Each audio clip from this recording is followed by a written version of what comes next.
This simple blackberry orange cranberry sauce is of course amazing with turkey, but you have got to try it with meatballs or even just everyday chicken. It's delicious. It's super easy to make. It only uses 4 ingredients, but those 4 ingredients take your cranberry sauce to the next level. So if you like the sounds of this and you want to try it out, please hit that like button, subscribe, and let's get cooking. First thing we want to do is zest 1 orange. This is so easy, you don't even really need a whole orange zested. Just 2 teaspoons is enough, unless you want to make a double recipe.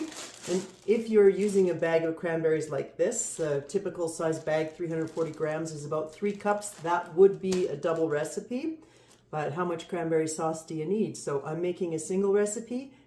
And if you're just going to do a single recipe and you want some ideas what to do with the other half of that bag of cranberries, you could try them in my apple cranberry crisp if you like. I'll put the link in the description below.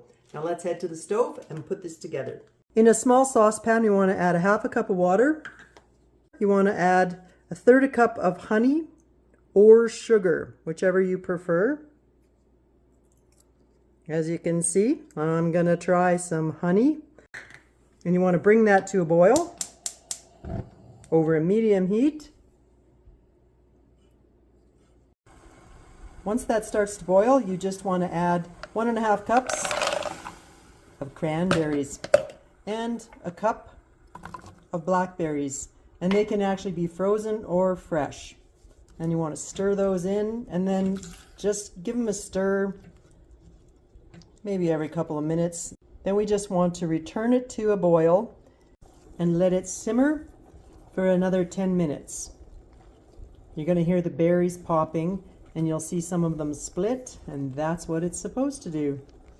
If it starts to get super bubbly, you can turn it down a little bit because you just want a nice slow simmer. All right, so that's 10 minutes there. It's all done. We're going to add the 2 teaspoons of orange zest. Stir it in, and you can just let it cool. Oh, you guys, the honey gives it a really amazing earthy smell. It's beautiful. So if you've got honey, definitely try it. Pour it into your favorite serving dish. And you can serve it warm or cold with whatever you would normally pair cranberry sauce with. And if you need some inspiration in that department, I have a couple links in the description for you. One is for my rosemary lemon chicken, and the other one is for my Swedish-ish meatballs, which it goes really well with. Thanks for stopping at Juliana's Kitchen. Have an awesome day. We'll see you on the next video.